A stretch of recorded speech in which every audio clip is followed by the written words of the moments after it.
जय जगत गुरु जय भारत। आप सभी भाई बहनों को मुझ पवन दास की तरफ से प्यार भरा नमस्कार, राम राम। भाई और बहनों, एक बहुत बड़ी विडंबना है, विशेषकर हम हिंदुस्तानियों के साथ में। जब जब इस पृथ्वी पे परमात्मा आते हैं या परमात्मा अपने अंश अवतार सर्जित करते हैं या कोई महापुरुष आते हैं, उस समय हम उनको नहीं जान पाते, नहीं पहचान पाते। और वे महापुरुष पूरी कोशिश करते हैं अपने आप को सिद्ध करने की, लेकिन इसके बावजूद भी हम लोग उनको महत्व नहीं देते, उनको तवज्जो नहीं देते।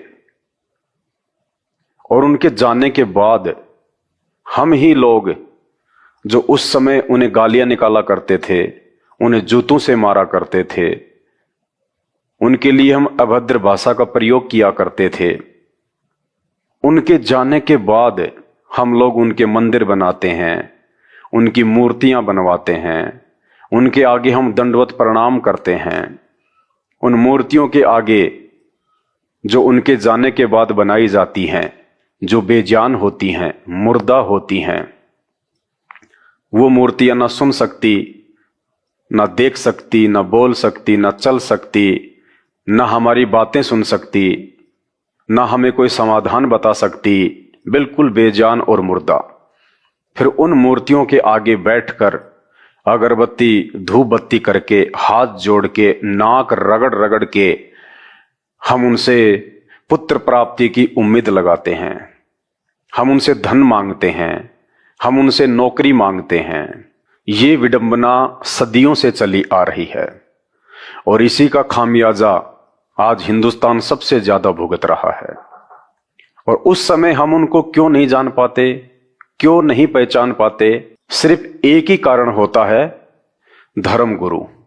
वो धर्मगुरु जो शास्त्रों से अपरिचित होते हैं, वो धर्मगुरु, धर्म ही जिनका धंधा होता है, वो धर्मगुरु यदि उस समय उन महापुरुषों की पहचान करने दें तो उनके रोजगार पे संकट आ जाता है।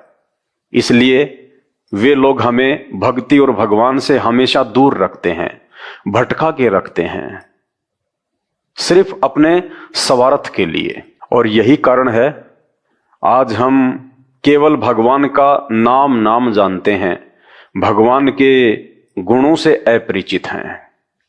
हमने सुन तो बहुत रखा है कि भगवान निर्धन को माया देता है, लेकिन इसी भारत देश में जहां सबसे ज्यादा भगवान है, जहां भगवानों की सबसे ज्यादा महिमा गाई जाती है, इसी देश की आबादी सबसे ज्यादा निर्धन है। कहते हैं भगवान बांझ को पुत्र देता है। बहुत सुना है, हमने पढ़ा है, लिखा हुआ है, सत्य भी है। लेकिन इसी देश में न जाने कितनी माता बहनें इन पाखंडी और नकली धर्मगुरुओं के चक्कर में पड़कर पुत्र प्राप्ति के लालच में अपना यौन शोषण तक करवा डालती हैं।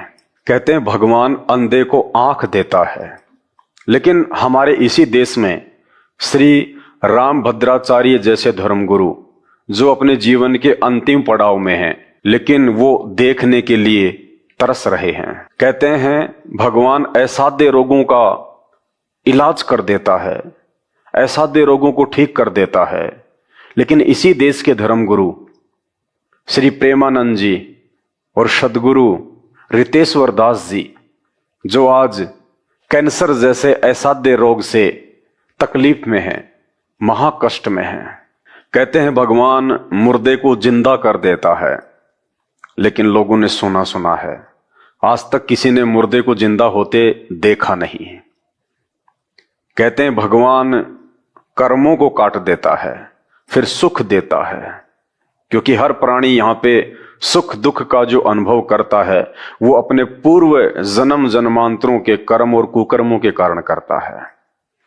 लेकिन दूसरी तरफ हम देखते हैं इतिहास उठाकर, स्वयं श्री रामचंद्र जी, जिनको दुनिया भगवान कहती है, विष्णु का अवतार कहती है, जब वे त्रेता युग में आए, 14 वर्ष का वनवास हुआ, उनकी पत्नी को रावण उठा ले गया और अपनी पत्नी को वापस लाने के लिए उन्होंने किष्किंधा के राजा सुग्रीव के साथ एक एग्रीमेंट किया कि मैं तुम्हें तुम्हारा राज्य वापस दिलवा दूंगा, बदले में तुम अपनी समस्त वानर सेना के साथ मेरी सहायता करोगे। उस एग्रीमेंट के तहत स्वयं भगवान ने, श्री रामचंद्र जी ने पेड़ की ओट लेकर धोखे से सुग्रीव के भाई बाली का वध किया और स्वयं फिर श्री रामचंद्र जी को धोखे से मारे गए बाली को बदला देने के लिए, वो कर्म भोगने के लिए द्वापर युग में श्री कृष्ण रूप में पुनः जन्म लेना पड़ा। तो लोगों की आस्था, लोगों का विश्वास डगमगाने लगता है कि हम जिस दशरथ पुत्र श्री राम से ये उम्मीद लगा के बैठे हुए हैं कि ये राम है, भगवान है, ये हमारे कर्मों को काटेंगे, लेकिन ये तो खुद अपने ही कर्मों को नहीं काट पाए, तो लोगों का विश्वास भक्ति और भगवान से उठने लगता है। भाई और बहनों, इसका सबसे बड़ा कारण एक है, हमने केवल भगवान शब्द सुना है, हमने भगवान को देखा नहीं है, हमने अभी तक भगवान को प्राप्त किया नहीं है। भगवान जो लाभ देता है वो लाभ अभी तक हमने सुने हैं, प्राप्त नहीं किए। भगवान के क्या गुण होते हैं हमने केवल सुने हैं, अभी तक हमने वो गुण प्राप्त नहीं किए।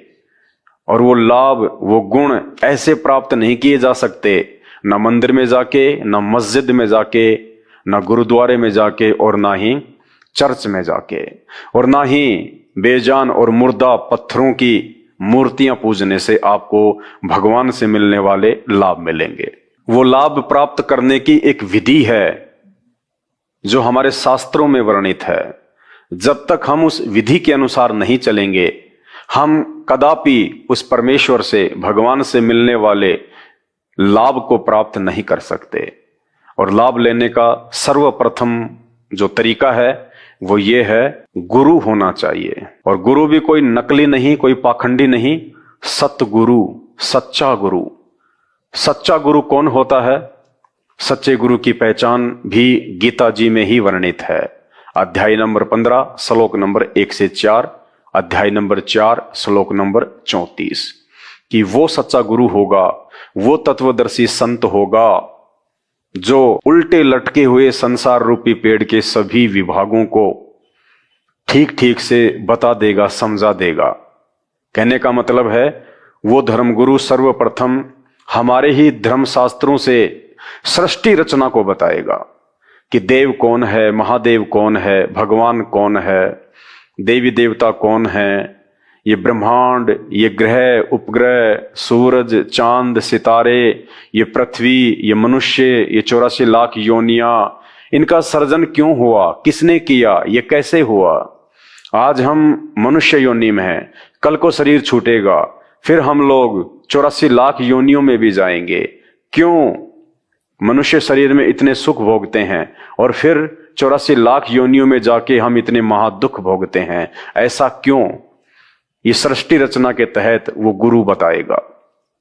तो भाई और बहनों, आज इस धरती पे, इस पृथ्वी पे, विशेषकर, वैसे तो संपूर्ण मानव जाति का ही परम सौभाग्य है, लेकिन विशेषकर हम भारतीयों का बहुत बड़ा सौभाग्य है कि आज वो सच्चा गुरु, वो सतगुरु, जो हमें परमात्मा की पहचान भी करवाएगा और उस परमात्मा से मिलने वाले सारे लाभ भी दिलवाएगा अपनी सत भक्ति से। तो चलिए आज का वीडियो हम शुरू करते हैं उसी परमपिता परमेश्वर का नाम लेके। परमपिता परमात्मा सारी सृष्टि के रचनहार, कुल मालिक, असंख्य ब्रह्मांडों के स्वामी, जगत गुरु, तीनों लोकों में प्रवेश करके सबका पालन पोषण करने वाले राजा धीराज, आत्माधार, नाथों के नाथ, देवों के देव महादेव, सर्वेश्वर महेश्वर मृत्युंजय, अजरो अमर आदि अनादि सनातनी प्रभु, जगत पिता जगदीश्वर, श्री श्री 1008 की उपाधि के वास्तविक अधिकारी, अकाल मूर्त शब्द स्वरूपी राम, वासुदेव, सर्वगतम ब्रह्म, प्रथम पूज्य, परम पुरुष, परम धनी, परम दयालु, परम संत, अल्लाह ताला, अल्लाहु अकबर, जगत का तारणहार, जगत के मुक्तिदाता, संत शिरोमणि सतगुरु रामपाल जी भगवान के चरण कमल में आप और हम सभी लाइव वीडियो देख रहे भाई बहनों का अनंत कोटि दंडवत प्रणाम। तो भाई और बहनों, अभी तक आपने केवल भगवान से मिलने वाले लाभ के विषय में सुना है। आपने ना अनुभव किया है, ना आपने वो लाभ उस परमात्मा से प्राप्त किए हैं। कारण अभी तक आपको सच्चा गुरु नहीं मिला, जो आज इस धरती पे प्रकट है, 8 सितंबर 1951 से प्रकट है। और केवल वो सतगुरु ही नहीं है, क्योंकि सत भक्ति मार्ग में जो सच्चा गुरु होता है स्वयं वो परमात्मा ही होता है। वो समर्थ होता है, वो यहाँ के देव और महादेव से सर्वशक्तिमान होता है। उन्हें ब्रह्मा विष्णु महेश की तरह अपने अंश अवतार सर्जित करने की आवश्यकता नहीं पड़ती। वे स्वयं ही अवतार धारण करके इस पृथ्वी पे आते हैं, अपने विषय में लोगों को जानकारी देते हैं, भगवान के विषय में बताते हैं, और भगवान से मिलने वाले लाभ वे सतगुरु स्वयं देते हैं अपने साधकों को, जो उनसे उपदेश प्राप्त कर लेता है। तो सबसे पहले भक्ति और भगवान से भी पहले यदि हमें किसी चीज की आवश्यकता पड़ती है तो हमें ज्ञान की आवश्यकता पड़ती है। और ज्ञान इस पूरी पृथ्वी पे सतगुरु के अलावा कोई नहीं दे सकता। और एक समय में इस पूरी पृथ्वी पे एक ही सतगुरु होता है, 2 सतगुरु नहीं होते, 10 सतगुरु नहीं होते। उस एक सतगुरु के अलावा जितने भी सतगुरु हैं, जितने भी गुरु हैं, जितने भी जगत गुरु हैं, जितने भी शंकराचार्य हैं, ये सब धर्म को धंधा बना के बैठे हैं। ये सब अपनी रूढ़िवादी परंपराओं का निर्वाह कर रहे हैं। उनके पास में ना कोई ज्ञान है, ना कोई समाधान है। तो चलिए आज आपको रूबरू करवाते हैं स्वयं उस कबीर परमात्मा से, जो देवों का देव है, महादेव है, चारों वेद जिसकी महिमा गाते हैं। और वो परमात्मा जिस परमेश्वर के गुण आज तक हमने इन धर्मगुरुओं से सुने हैं, लेकिन हमने कभी वो प्राप्त नहीं किए, लेकिन वही परमात्मा आज सतगुरु के रूप में 8 सितंबर 1951 से संत रामपाल जी के रूप में धरती पे प्रकट होकर लाखों आत्माओं को वो अद्भुत अद्वितीय आध्यात्मिक लाभ दे रहे हैं, जिसकी कल्पना भी नहीं की जा सकती। तो चलिए आज आपको भगवान के कुछ भक्तों से रूबरू करवाते हैं, और नाम उपदेश लेने के बाद में उन भक्तों को परमेश्वर ने क्या क्या लाभ दिए, जो परमात्मा के गुणों में लिखा हुआ है कि परमात्मा ऐसा करता ही करता है। अरे वो भगवान ही क्या हुआ, वो परमात्मा ही क्या हुआ जो अपने भक्तों को सुखी ना कर दे, जो अपने भक्तों के असाध्य रोगों का निवारण ना कर दे, जो अपने भक्तों को जो मृत्यु सैया पे लेटे हुए उनको 100 वर्ष के लिए जीवन दान ही ना कर दे। वो भगवान ही क्या। अभी तक हमारा भगवान से पाला नहीं पड़ा, अभी तक हमारा केवल नकली और पाखंडी धर्म गुरुओं से पाला पड़ा है, जो खुद को भगवान साबित किए हुए बैठे अपने धार्मिक धंधे के लिए। तो धैर्य के साथ में निष्पक्ष होके आप आज का वीडियो देखिएगा, और परमपिता परमेश्वर सतगुरु रामपाल जी भगवान, जो कि स्वयं परमात्मा है, भगवान है, अल्लाह है, और स्वयं ही ये सतगुरु की भूमिका निभा रहे हैं और अपने भक्तों को अद्वितीय आध्यात्मिक लाभ दिए हैं। आज उनके एक भगत के अनुभव हम सबके साथ में शेयर करेंगे, ताकि आप भाई बहनों को भी पता चले इस बात का कि धरती पे परमात्मा कहां प्रकट हैं और कैसे उनसे लाभ लिए जा सकते हैं। सब जानते हैं कि भगवान दुखों का नाश करता है, भगवान हमारे दुख हरता है, लेकिन उसके बावजूद भी हिंदुस्तान में कितने हॉस्पिटल हैं, हर दिन नए नए हॉस्पिटल खुल रहे हैं। अरे यदि श्री राम ही भगवान हैं, दशरथ पुत्र श्री राम और श्री कृष्ण जी ही यदि भगवान है, परमात्मा है, ईसाइयों का ईसा मसीह ही यदि परमात्मा है, मुसलमानों का अल्लाह ही यदि परमात्मा है, तो इस देश में नित्य नए नए हॉस्पिटल क्यों खुल रहे हैं? इतने भयंकर भयंकर रोग क्यों उत्पन्न हो रहे हैं? भगवान तो रोगों का नाश करता है, भगवान तो दुखियों को सुखी करता है। उसके बावजूद भी इस देश की जनसंख्या दिन ब दिन दुखी होती जा रही है, रोगों से वो पीड़ित होती जा रही है। कारण एक ही है कि हम अभी तक नकली भगवानों के संपर्क में आए हैं, उस असली भगवान के संपर्क में नहीं आए, जो सतगुरु की भूमिका में 8 सितंबर 1951 से भारत देश की पावन भूमि पर अपने ज्ञान का प्रचार कर रहे हैं। और जो भगत आत्माएं उनके संपर्क में आ रही हैं, उनके ज्ञान को समझ के, उनके तत्व ज्ञान से रूबरू होके जो उन्हें अपना गुरु धारण कर रही हैं, उनसे नाम दीक्षा प्राप्त कर रही हैं, और आजीवन उनके नियमों में रह के, उनकी मर्यादाओं में रह के उनकी भक्ति करने का संकल्प ले रही हैं, आज वो आत्माएं अद्वितीय आध्यात्मिक लाभ और सुख भोग रही हैं। तो चलिए आपको एक ऐसी ही आत्मा से आज रूबरू करवाते हैं। मेरे पीछे आप ज्ञान गंगा पुस्तक देख रहे हैं जो परमपिता परमेश्वर सतगुरु रामपाल जी भगवान ने अपने कर कमलों से लिखी है। इस पुस्तक में सभी शास्त्रों से प्रमाणित अद्वितीय ज्ञान है और अंत में वो साधक, वो भगत, वे जब से संत रामपाल जी के शरण में आए हैं और उनके दुखों का नाश हुआ है, असाध्य रोगों से उनको मुक्ति मिली है, परिवार में जो संकट लगातार वो झेल रहे थे, सभी संकटों से उन्होंने मुक्ति पाई है। तो चलिए आज हम उनके अनुभव सभी के साथ में शेयर करते हैं। ये पवित्र पुस्तक है ज्ञान गंगा, संत रामपाल जी भगवान के कर कमलों से लिखी हुई है। इसका पेज नंबर है 264। और निष्पक्ष होके देखिए भाई और बहनों, ये पुस्तक कोई मार्केटिंग के लिए नहीं है, ये पुस्तक आपको मूर्ख बनाने के लिए नहीं है। संत रामपाल जी बाकी पाखंडी धर्मगुरुओं की तरह नहीं है जो जीवन यापन अपने भक्तों के दान पे करते हैं। वे सच्चे गुरु हैं, परमात्मा हैं और हम सभी आत्माओं को इस काल के जाल से बाहर निकालने के लिए आए हैं। ये काल कौन है, शैतान कौन है, जिसकी गिरफ्त में यहाँ के ब्रह्मा विष्णु महेश 33 करोड़ देवी देवता, सभी मानव शरीरधारी प्राणी, हम सभी उसके अधीन हैं, हम सब उसकी गिरफ्त में हैं। कब तक? जब तक हम परमपिता परमेश्वर सच्चे गुरु सतगुरु रामपाल जी भगवान का ज्ञान समझ के उनसे नाम उपदेश प्राप्त नहीं कर लेते हैं, तब तक हम शैतान की हद में हैं, हम इस काल की हद में हैं। चाहे वो मुसलमान हो, चाहे हिंदू हो, चाहे सिख हो, चाहे वो ईसाई हो। तो हमने भगवान को पहचानना है। जब तक हम किसी के विचार नहीं सुनेंगे, जब तक हम किसी के अनुभव नहीं सुनेंगे, तब तक हमें उसके विषय में पता नहीं चल पाएगा। तो धैर्यपूर्वक सुनिए, आपको अच्छा लगे तो अच्छी बात है। आप YouTube पे जाके संत रामपाल जी के सत्संग सुनना शुरू कीजिएगा। और आपको लगता है कि ये भी बाकी धर्मगुरुओं की तरह पाखंड कर रहे हैं, दिखावा कर रहे हैं, लोगों को मूर्ख बना रहे हैं, पैसा कमाने का एक तरीका है, जैसा कि आम व्यक्ति की भाषा है ज्ञानहीनता के कारण, तो कोई पाबंदी नहीं है, कोई जबरदस्ती नहीं है। आप ना सुनिएगा संत रामपाल जी के सत्संग, कोई बड़ी बात नहीं। समय आने पर जब आप अपने वो कर्म भोगेंगे तब आपको स्वतः ही पता चल जाएगा कि हमने उनके सत्संग ना सुन के जीवन की सबसे बड़ी महाभूल की है। तो आज एक साधक का अपना अनुभव है जो उन्होंने उस पुस्तक में लिखवाया है। ये ज्ञान गंगा पुस्तक है, पेज नंबर है 264। भटकों को सतमार्ग, बहन ईसवंती की दर्द भरी आत्मकथा। मैं भगतमती ईसवंती देवी, पत्नी श्री भगत सुरेश दास अहलावत, पुत्र श्री प्रताप सिंह अहलावत, पानागंजा गांव डीगल, जिला झज्जर में रहती हूं। हे बंदी छोड़ सतगुरु रामपाल जी। बंदी छोड़, यहां पे एक शब्द है बंदी छोड़। हे बंदी छोड़ सतगुरु रामपाल जी।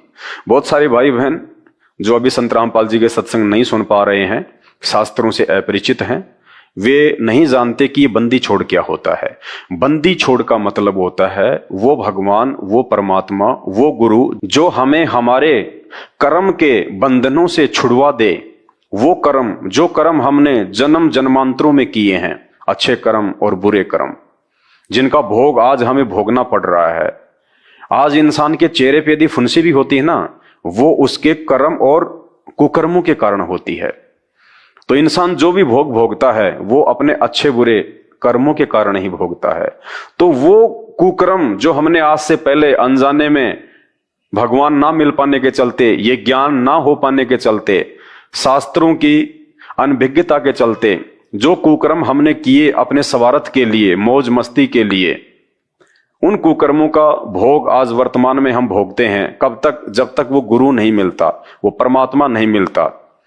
तो जब वो परमात्मा मिल जाता है और मिलने के बाद में जब वो ज्ञान देते हैं, नाम उपदेश देते हैं, और जब हम उनकी मर्यादा में रह के उनके सत भक्ति मंत्रों का जाप करते हैं, तो उसके बाद में हमारे पूर्व जन्मों के वो कर्म कटना शुरू हो जाते हैं। वो भोग फिर हमारे को वर्तमान में नहीं भोगना पड़ता, जिस कारण से फिर हम सुखी हो जाते हैं, हमें सारे लाभ प्राप्त होते हैं। इसलिए उस परमेश्वर का दूसरा नाम है बंदी छोड़, जो हमें कर्म बंधनों से छुड़वा दे, स्वतंत्र कर दे, सारे सुख प्रदान कर दे। इसलिए बहन कह रही है, हे बंदी छोड़ सतगुरु रामपाल जी, मैं और मेरा परिवार आपके चरणों की धूल हैं। आपने हमें वो सुख दिया है जिसकी हम अपने इस जीवन में कभी कल्पना भी नहीं कर सकते। आज मैं अपनी आप बीती यहां लिख रही हूं, जिसकी आपने हम पर कृपा बख्शी है, ताकि हमारी इस दुख भरी कहानी को पढ़कर हमारे की तरह दुखी परिवार भी आपके आशीर्वाद से कल्याण करवा सकें। हमारा जीवन बिल्कुल अंधकारमय था। अगर आपके चरणों में नहीं आते तो आज हम जीवित नहीं होते। यानी बहन के ऊपर उसके पिछले जन्म जन्मांतरों के कर्म और कुकर्मों के चलते वो भयंकर मार पड़ रही थी, वो दुख और परेशानियों का सामना कर रही थी। तो बहन कह रही है कि हे परमेश्वर, हे परमात्मा, हे सच्चे गुरु, हे बादशाह, हे बंदी छोड़ सतगुरु रामपाल जी, यदि हम आपके चरणों में ना आते तो शायद आज हमारा परिवार जीवित भी ना होता। मैं असाध्य रोग से पीड़ित थी। बहन एक भयंकर रोग से पीड़ित थी, कैंसर से भी भयंकर रोग। मेरा भाई भापड़ोदा निवासी ओम प्रकाश, पुत्र श्री दयानंद राठी, जो हरियाणा पुलिस में नौकरी करता था, वो भी उसी बीमारी से मृत्यु को प्राप्त हो चुका था। मैं भी इस स्टेज पर पहुंच चुकी थी, मैं इस हालत में पहुंच चुकी थी कि हाथ पैर बिल्कुल लकवे ग्रस्त जैसे हो गए थे। आवाज निकलनी बंद हो गई थी। जगह जगह डॉक्टरों व शानों को दिखाया, लेकिन सब जगह निराशा ही हाथ लगी, क्योंकि हर जगह पाखंडी बैठे हैं, नकली बैठे हैं, धर्म को धंधा बना के बैठे हैं। देखिए, जब तक मुकदमे हैं, लड़ाई झगड़े हैं, तब तक एक वकील का धंधा है। जब तक दुनिया रोगी है, तब तक एक डॉक्टर का धंधा है। और जब तक समाज मूर्ख है, शास्त्रों से अपरिचित है, भक्ति और भगवान की परिभाषा से दूर है, तब तक इन नकली और धर्मगुरुओं का धंधा है। तो ये कभी नहीं चाहेंगे कि हमारा धंधा बंद हो, हमारे पेट पे लात पड़े। इसलिए ये कभी भी हमें भक्ति और भगवान की यथार्थ जानकारी नहीं देंगे, क्योंकि जिस दिन इन्होंने हमें भक्ति और भगवान की यथार्थ जानकारी दे दी, उस दिन तो हम स्वस्थ हो जाएंगे। क्योंकि जब हम सही भक्ति करेंगे, सही मंत्रों का जाप करेंगे, एक परमेश्वर की हम पूजा करेंगे, फिर हमें रोग क्यों होगा, फिर हमें कोई तकलीफ क्यों होगी? और तकलीफ नहीं होगी, रोग नहीं होगा, संकट नहीं होगा, तो हम इन पाखंडियों के पास में क्यों जाएंगे, इन धर्मगुरुओं के पास में क्यों जाएंगे? और नहीं जाएंगे तो उनका धंधा चौपट हो जाएगा। तो जानबूझकर भी कुछ ऐसे धर्मगुरु हैं जो हमें सच्चाई से रूबरू नहीं होने देना चाहते, कारण सिर्फ उनका पेट। जगह जगह डॉक्टरों व शानों को दिखाया, लेकिन सब जगह निराशा ही हाथ लगी। मेरे पति इतनी शराब पीते थे कि जब घर आते तो बच्चे डर के मारे चारपाई के नीचे छुप जाते थे। भाई और बहनों, बच्चे शाम को जब पिता आता है काम धंधे से, तो एक पिता को चाहिए कि वो अपने बच्चों को सीने से लगाए, उनके लिए कुछ खाने पीने की वस्तुएं लेके आए। और बच्चों को भी बड़ा इंतजार रहता है कि हमारे पापा जी आएंगे, हमारे पापा जी आएंगे। और वो पापा शाम को दारू के नशे में धुत होके आता है, और आते ही वो अपने बच्चों को मारता है, पीटता है। तो सोचिए उन बच्चों की क्या हालत होगी जिस परिवार का मुखिया नशे का आदी हो। मेरे पति इतनी शराब पीते थे कि जब घर आते तो बच्चे डर के मारे चारपाई के नीचे छुप जाते थे। घर के बर्तन तक शराब के लिए बेच डाले और सिर पर कर्जा चढ़ा लिया। पड़ोसी भी तंग थे। एक दिन तो नशे की हालत में ये मुझको उठाकर ढालान पाने के कुएं में डालने चल पड़ा था। यानी उस बहन का पति एक दिन तो इतनी शराब पी के आया कि पास में कोई कुआं था, उस कुएं में डालने के लिए तैयार हो गया, लेके जाने लगा। महापाप।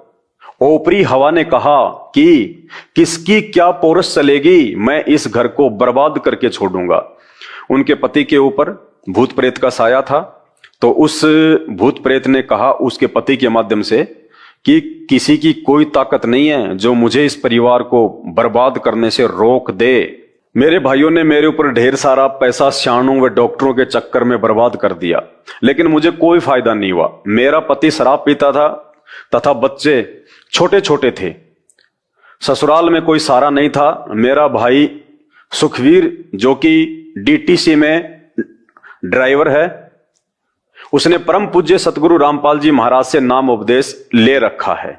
उसने कहा कि बहन को संत रामपाल जी महाराज जी से नाम उपदेश दिलवा देते हैं। मरना तो इसको है ही, ये आखिरी उपाय भी करके देख लेते हैं। इस पर मेरे पिताजी श्री दयानंद राठी ने कहा कि क्या कोई नाम उपदेश से ठीक होता है? बहन के जो पिताजी थे दयानंद जी, उन्होंने कहा कि भला ऐसा भी कभी होता है कि खाली नाम ही दिलवा दिया और बंदा ठीक हो जाएगा? क्योंकि आज से पहले हमारा जितना भी पाला पड़ा है हम जितने भी लोगों के पास में गए हैं वो सब के सब नकली थे, पाखंडी थे। उनकी किसी भी प्रकार की आध्यात्मिक क्रिया से, उनकी भक्ति से, उनके द्वारा बताए गए उन मनमुखी मंत्रों के जाप से, आरतियों से हमें कोई लाभ तो होना ही नहीं था। तो अंत में हम लोगों ने भी ये फाइनल कर लिया था कि जो कर्म है वो तो भोगना ही पड़ेगा, उसका कोई इलाज नहीं है, ना भक्ति से ना भगवान से। तो उसी आधार से हर प्रकार से दुखी होकर बहन के पिताजी ने कहा कि भला नाम उपदेश प्राप्त करने से भी कोई सुखी होता है? उनको अचंभा सा हुआ। इस पर मेरे भाई ने इन सबको नाम उपदेश की महिमा के बारे में समझाया। बहन के भाई ने उनको समझाया कि ऐसी बात नहीं है, आज परमात्मा धरती पे आए हुए हैं, संत रामपाल जी के रूप में हैं। आप एक बार बहन को लेके तो चलो, मर तो वैसे भी रही है, ये लास्ट उपाय भी देख लेते हैं एक बार करके। क्योंकि उनको तो विश्वास था, उन्होंने तो नाम उपदेश ले रखा था संत रामपाल जी से। उन्हें तो मालूम था कि धरती पे भगवान आया हुआ है, परमात्मा आया हुआ है, जाते ही बहन को चुटकियों में चंगा करेगा परमात्मा, क्योंकि वो गुण है परमेश्वर के। परमात्मा लाभ देता ही देता है। आम हमेशा मीठापन ही देगा, वो कड़वापन नहीं देगा, क्योंकि वो आम का गुण है। चाहे आप उसको धोखे से खा लो, चाहे उसको प्यार से खा लो, चाहे आप उसको उछाल उछाल के खा लो, आम का गुण है मीठापन, वो मीठापन ही देगा। तो भाई ने पहले से नाम उपदेश ले रखा था। और बहुत सारे जो भगत, जो साधक थे, जो असाध्य रोगों से पीड़ित थे, भूत प्रेत की बाधाओं से जो पीड़ित थे, कैंसर से पीड़ित थे, महा दुखी थे, आर्थिक तंगी में थे, और जब उनको लाभ हुए संत रामपाल जी से उपदेश लेने के बाद में, और आश्रम में आके जब वो अपनी वो कथाएं भक्तों के साथ में शेयर किया करते थे, अपने वो अनुभव बीते दिनों की उन परेशानियों को साझा किया करते थे, तो भक्तों को आपस में विश्वास होता है। तो भाई ने बहुत सारे जो भगत थे उनके अनुभव सुने हुए थे, अपनी आंखों से भी उन्होंने देखा था ऐसे ऐसे असाध्य रोगियों को ठीक होते हुए, मात्र संत रामपाल जी के आशीर्वाद से। भक्ति तो बाद की बात है, भक्ति तो आदमी उस समय करेगा जब उसे कुछ थोड़ा बहुत लाभ प्राप्त होगा। तो मात्र संत रामपाल जी के आशीर्वाद से उन्होंने सैकड़ों हजारों लोगों को असाध्य रोगों से मुक्त होते हुए देखा था। इसलिए उनको पूर्ण विश्वास था कि आप एक बार बहन को लेके तो चलो, नाम तो दिलवाइए, मर तो वैसे भी रही है, ये लास्ट उपाय भी देख लीजिएगा। इस पर मेरे भाई ने इन सबको नाम उपदेश की महिमा के बारे में समझाया। इसके बाद सब ने कहा कि देख लेते हैं। ये कहकर मुझे संत रामपाल जी महाराज के चरणों में लेकर गए। उस वक्त सतगुरुदेव गांव पंजाब खोड़ दिल्ली में सत्संग कर रहे थे। पूरा परिवार मुझे लेकर रात 10 बजे महाराज जी के चरणों में गए। ये बात 25 दिसंबर 1996 की है। मेरे भाई ने पूज्य रामपाल जी महाराज को मेरी दुखदाई कथा बताई। गुरुजी ने रात 10 बजे ही सत्संग में नाम उपदेश की कृपा बख्शी थी। उससे पहले मेरी जुबान भी बंद हो चुकी थी। बहन को जब परमपिता परमेश्वर सतगुरु रामपाल जी भगवान से नाम उपदेश दिलवाया गया, उससे पूर्व कुछ दिन पहले बहन की बोली बंद हो गई थी, उनकी जुबान नहीं उठती थी, बहन का बोलना बिल्कुल बंद हो गया था। उससे पहले मेरी जुबान भी बंद हो चुकी थी, जीभ नहीं उठती थी। जब 26 दिसंबर की सुबह में उठी तो अपने आप को बेहतर हालात में बोलते पाया। नाम उपदेश लिया बहन ने रात्रि 10 बजे। नाम उपदेश लेने के बाद वो सो गई वहीं पे आश्रम में, और जब सुबह वो उठी तो बहन ने अपने आप को बोलते हुए पाया। No medicine, no injection, no operation, कुछ नहीं, क्योंकि ये परमात्मा के गुण हैं। परमात्मा धरती पे प्रकट है। सतगुरु जो चावे सो कर दे, भरम पड़ो मत कोई, सेऊ धड़ पर शीश चढ़ाया, पाछे करी रसोई। अभी तक हमने राम और भिलनी, सुदामा और श्री कृष्ण जी की मीठी मीठी कहानियां सुनी है, भक्ति मार्ग की यथार्थ कहानियां। जिस दिन आप संत रामपाल जी भगवान के सत्संग सुनना शुरू करेंगे तब आपको पता चलेगी। तो ये वो परमेश्वर है। सुबह उठी तो अपने आप को बेहतर हालात में बोलते पाया, तथा अपने भाई को बताया कि इतने वर्षों बाद मुझे लग रहा है कि मैं अपने शरीर में हूं, तथा मेरे शरीर से जैसे कोई भार उतर गया, यानी जो ओपरी जो हवा थी, जो भूत प्रेत का साया था, पाप कर्मों का जो वजन था बहन की आत्मा पे, उसके अपने कुसंस्कारों का सतगुरुदेव जी ने जैसे नाम उपदेश दिया, अपना आशीर्वाद दिया, परमेश्वर ने सारे बंधन काट दिए उसके। परमात्मा के संपर्क में आते ही भाई जैसे बर्फ होती है, बर्फ का गुण है शीतलता। बर्फ कभी भी आपको जो है वो गर्मी महसूस नहीं होने देगी। बर्फ का गुण है शीतलता, वो ठंडक ही देगी। तो परमेश्वर के जो गुण हैं वो है लाभ देना, फायदा देना, दुखों से बाहर निकालना, कष्टों से बाहर निकालना। तो जैसे ही इन्होंने परमपिता परमेश्वर से नाम लिया, उस अल्लाह से नाम लिया जो आज संत रामपाल जी के रूप में धरती पे प्रकट हैं, सुबह बहन की जुबान भी ठीक हो गई और बहन को ऐसा महसूस हुआ जैसे मेरे ऊपर से किसी ने बहुत ज्यादा वजन उतार दिया हो। इतने वर्षों के बाद मुझे लग रहा है कि मैं अपने शरीर में हूं तथा मेरे शरीर से जैसे कोई भार उतर गया है। मुझे बोलते देखकर मेरा भाई सुखवीर हैरान रह गया तथा कहा कि महाराज रामपाल जी तो साक्षात कबीर परमेश्वर आए हैं। क्या कहा भगत जी ने जब ऐसा चमत्कार देखा अपनी बहन के साथ में? जो बहन सैकड़ों डॉक्टरों के पास जाके भी ठीक नहीं हो पा रही थी, कितने ही शाणे, कितने ही धर्मगुरुओं के चक्कर में पैसे भी बर्बाद किया, उसके बावजूद भी 1% लाभ नहीं था।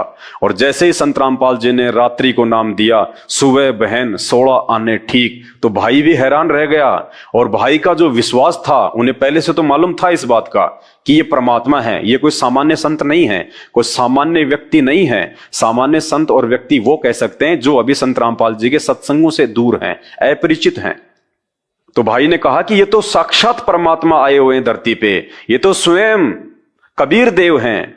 तथा कहा कि महाराज रामपाल जी तो साक्षात कबीर परमेश्वर आए हैं। मैं बीड़ी पीती थी, उसी दिन छोड़ दी। देखिए, भक्ति के कुछ नियम होते हैं। जैसे हम किसी डॉक्टर के पास जाते हैं, डॉक्टर से हम ऑपरेशन करवाते हैं, डॉक्टर हमें मेडिसिन देता है रिकवर करने के लिए, साथ में डॉक्टर हमें कुछ परहेज बताता है कि आपने खट्टा नहीं खाना, मीठा नहीं खाना। यदि हम वो परहेज का पालन नहीं करेंगे तो डॉक्टर चाहे कितना ही अच्छा क्यों ना हो, उसकी मेडिसिन चाहे कितनी अच्छी क्यों ना हो, ऑपरेशन कितना ही सक्सेसफुल क्यों ना हो, हम रिकवर नहीं हो पाएंगे और वो रोग हमें पुनः धीरे धीरे वापस घेर लेगा। क्यों? क्योंकि हमने डॉक्टर के बताए गए परहेज नहीं निभाए। इसी प्रकार ये भक्ति मार्ग है। अगर हमने उस परमेश्वर से, उस परमात्मा से पूर्ण लाभ प्राप्त करना है जो आज धरती पे सतगुरु के रूप में, संत रामपाल जी के रूप में प्रकट हैं, तो हमने उनकी भक्ति के साथ साथ उनकी मर्यादाओं को विशेष तौर पे निभाना पड़ेगा। और संत रामपाल जी की कुछ मर्यादा हैं। उनके शुरुआत में 11 नियम होते हैं, जिसमें किसी भी प्रकार का नशा करना वर्जित है, मांस भक्षण करना वर्जित है, जीव हत्या वर्जित है। और उनके सत्संग सुनने के बाद में, नाम उपदेश लेने के बाद में केवल हमने एक ही परमेश्वर की भक्ति करनी होती है, और वो परमेश्वर होता है गुरु, सतगुरु। हमने अन्य किसी भी देव देवता की कोई भक्ति नहीं करनी होती है, ना माई मसानी की, ना भैरव भूत की, किसी की नहीं, केवल अपने गुरुदेव भगवान की। क्योंकि आत्मा एक है तो उसका परमात्मा भी एक ही होता है। यदि हम एक से अधिक को भगवान मान के पूजेंगे तो फिर वो वैश्या भक्ति में आ जाती है। और आप सब जानते हैं, वैश्या का कोई दीन नहीं होता, वैश्या का कोई धर्म नहीं होता, वैश्या की कोई इज्जत नहीं होती है। मैं बीड़ी पीती थी, उसी दिन से छोड़ दी। घर आए तो मेरे पति भगत सुरेश ने कहा कि तुम क्या नाम लेकर आए हो? मैं देखता हूं तुम्हारे नाम में इतनी क्या शक्ति है। बहन तो बिल्कुल स्वस्थ होकर अपने घर पे आ गई और परमात्मा ने कहा कि बेटी, ये तो तुझे भगवान ने अपनी तरफ से लाभ दिया है ताकि तेरे को विश्वास हो, और जो भक्ति हमने तुझे दी है तू वो भक्ति करने के लायक हो। लेकिन अगर तू ये नियम नहीं निभाएगी, अगर ये मर्यादा नहीं निभाएगी, तो वापस तुझे ये रोग घेर लेगा। ये परमात्मा का नियम है, उनका ये विधान है। तो जैसे ही बहन रिकवर होके घर पे आई तो बहन के जो पति देव थे सुरेश जी, जो कि नशा किया करते थे, शराब पिया करते थे, उनके ऊपर भूत प्रेत का साया था, ऊपरी हवा थी। वो नाम दीक्षा नहीं लेना चाह रहे थे क्योंकि वो ऊपरी जो शक्ति थी वो आसानी से उनको छोड़ नहीं रही थी। तो जैसे ही बहन आई घर पे नाम उपदेश लेके ठीक होके, तो उस ऊपरी हवा ने उनके पति के माध्यम से कहा कि देखता हूं तुम्हारे नाम में ऐसी क्या शक्ति है, मेरे से बच के कहां जाओगे। घर आए तो मेरे पति भगत सुरेश ने कहा कि तुम क्या नाम लेकर आए हो? मैं देखता हूं तुम्हारे नाम में इतनी क्या शक्ति है। अपनी मां से बोला कि ये अच्छा नाम लेकर आए। बच्चे सुबह सुबह गुड मॉर्निंग की जगह सत साहिब बोलते हैं। संत रामपाल जी के जो भगत हैं और उनके भक्तों के जो बच्चे हैं, वो good morning, good evening, good afternoon ये नहीं बोलते। ये बोलने से हमारी भक्ति का सत्यानाश होता है। हम बोलते हैं सत साहिब। सत यानी अविनाशी, साहिब यानी परमात्मा। अपनी जुबान से हर समय हम उस परमेश्वर का उपमात्मक नाम यूज करते हैं, सत साहिब। जब तक हम लोग वास्तविक राम से अपरिचित थे, तब तक जब भी हम आपस में मिलते थे तो एक दूसरे को राम राम राम राम कहा करते थे। अब हमें वास्तविक भगवान की पहचान हो गई, वास्तविक श्री राम की पहचान हो गई। वास्तविक श्री राम कबीर साहब है, जो आज सतगुरु रामपाल जी भगवान के रूप में धरती पे प्रकट है। वो सत साहिब है, वो सच्चा साहिब है, वो अविनाशी परमात्मा है। दशरथ पुत्र श्री रामचंद्र जी सत साहिब नहीं थे। सत साहिब का मतलब जो परमात्मा कभी नहीं मरता, जबकि उनके तो करोड़ों जन्म और मृत्यु हो चुकी हैं। तो बहन के पति ने कहा अपनी मां से कि ये बच्चे भी क्या नाम लेके आ गए, सुबह सुबह गुड मॉर्निंग बोलने की बजाय सत साहिब बोलते हैं। अपनी मां से बोला कि ये अच्छा नाम लेकर आए, बच्चे सुबह सुबह गुड मॉर्निंग की जगह सत साहिब बोलने लगे हैं। भगत सुरेश 1 साल तक ऐसे ही शराब पीता रहा तथा घर में झगड़ा करता रहा, लेकिन बहन ने मर्यादा नहीं तोड़ी। बहन ने किसी भी प्रकार का कोई नियम अपने पति के चक्कर में, उसके दबाव में नहीं तोड़ा और अपने गुरुदेव के द्वारा बताई गई भक्ति वो करती रही और पूर्णतया वो स्वस्थ रही। एक दिन यानी एक दिन उसका पति बंदी छोड़ कबीर साहिब, गरीबदास जी साहिब व सतगुरुदेव संत रामपाल जी महाराज जी की तस्वीरों को तोड़ने के लिए खड़ा हो गया। तब मैंने हाथ जोड़कर बंदी छोड़ से ये प्रार्थना की, यानी बहन ने अपने घर पे जो दरबार साहिब लगा रखा है, जहां नाम उपदेश लेने के बाद हम आरती करते हैं, मंत्र करते हैं और हम वेदों के अनुसार, ऋग्वेद के अनुसार हवन करते हैं, देसी घी की ज्योत जलाते हैं। वहां जाके बहन ने अपने गुरुदेव भगवान सतगुरु रामपाल जी से हाथ जोड़ के प्रार्थना की कि हे परमेश्वर, इस नादान को आप ही सद्बुद्धि दीजिएगा। तब मैंने हाथ जोड़कर बंदी छोड़ से प्रार्थना की कि आप ही इनकी बुद्धि को कंट्रोल में कर सकते हैं। तब बंदी छोड़ यानी सतगुरु रामपाल जी भगवान, आपने ही इनको ऐसा चमत्कार दिखाया कि मेरे पति सुरेश ने पूजा स्थल पर वापस फोटो रख दिए तथा उल्टे पांव जाकर दंडवत प्रणाम किया। यानी संत रामपाल जी भगवान स्वयं उस दरबार में अपने शरीर में प्रकट हो गए। उन्होंने ऐसा चमत्कार दिखाया उनको कि बेटा, ये खाली फोटोएं नहीं है, ये खाली कागज के टुकड़े नहीं हैं, परमात्मा खुद धरती पे है। ये असली भगवान की फोटोएं हैं, ये नकली भगवानों की फोटो नहीं है, ये नकली भगवानों की मूर्तियां नहीं हैं, ये असली भगवान की हैं। इनके साथ में खिलवाड़ ठीक नहीं है। परमात्मा स्वयं प्रकट हो गए और उसके बाद वो घबरा गए और उन्होंने वहीं पे ये चमत्कार देखकर सतगुरु रामपाल जी भगवान को दंडवत प्रणाम किया। तब बंदी छोड़ आपने ही इनको ऐसा चमत्कार दिखाया कि मेरे पति सुरेश ने पूजा स्थल पर वापस फोटो रख दिए तथा उल्टे पांव जाकर दंडवत प्रणाम किया।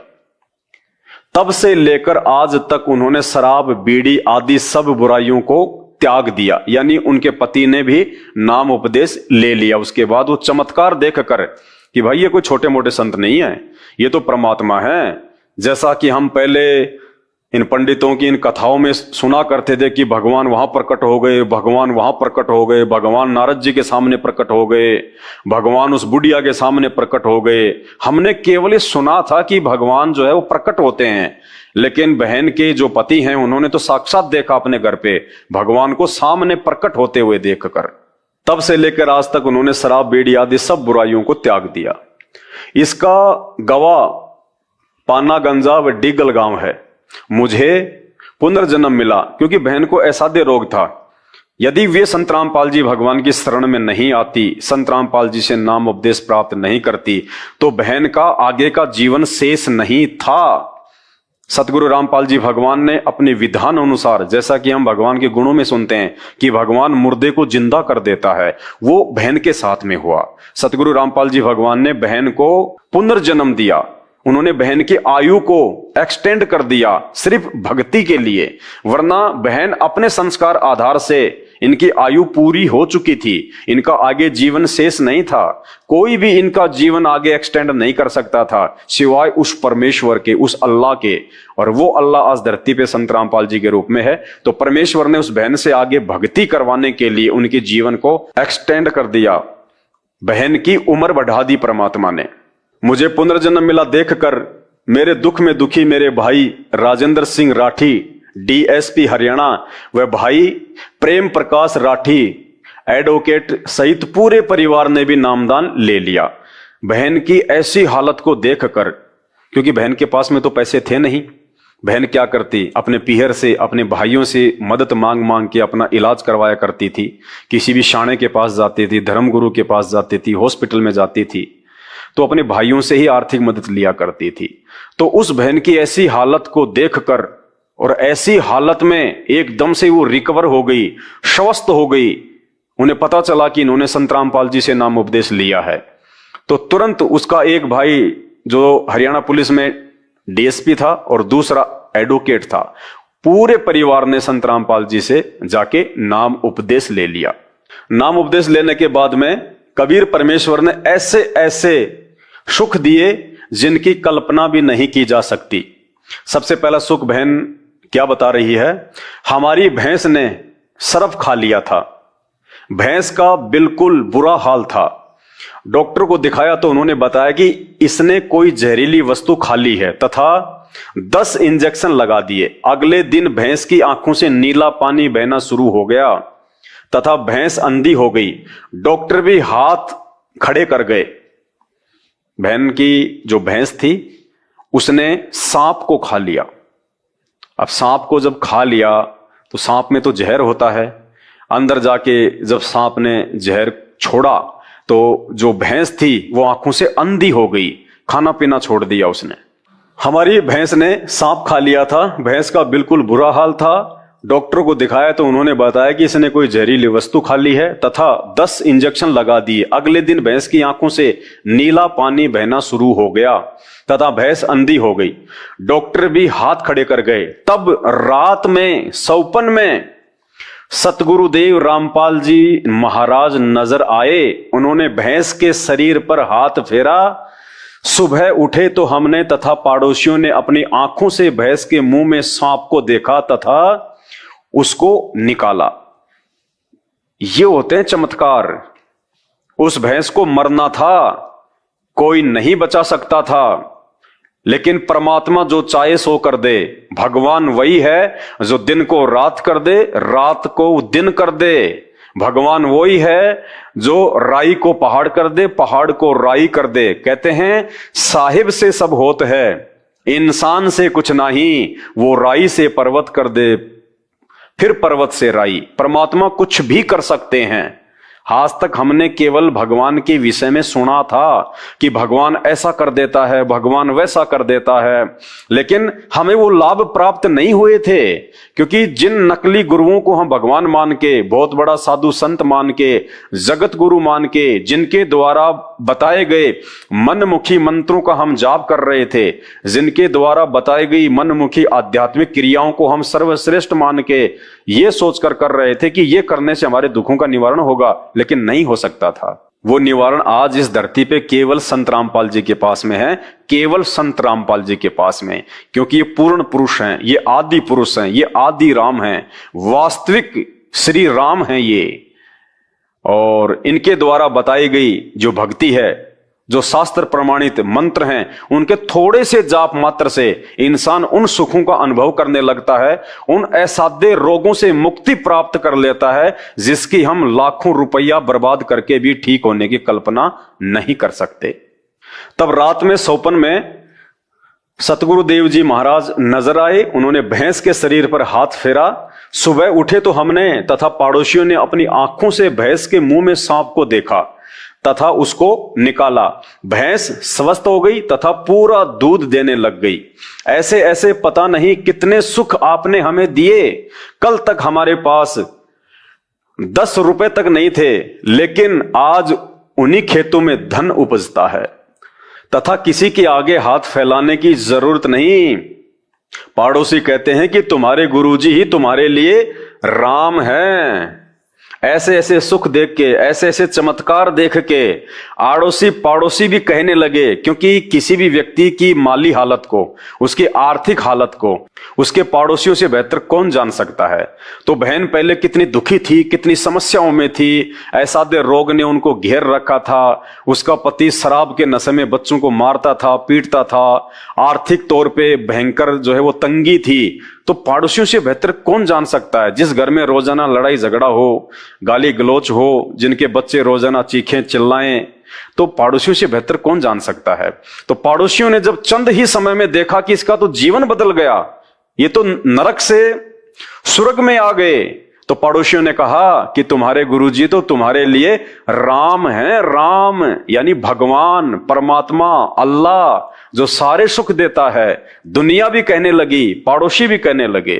पड़ोसी कहते कि तुम्हारे गुरुजी ही तुम्हारे लिए राम हैं।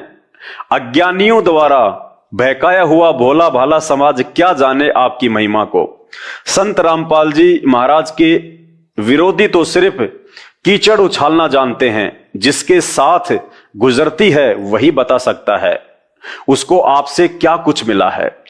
हम आपसे यही प्रार्थना करते हैं कि हमें अपने चरणों में ही रखना, तथा आप हजारों वर्ष ऐसे ही दुखियों का सहारा बने रहें।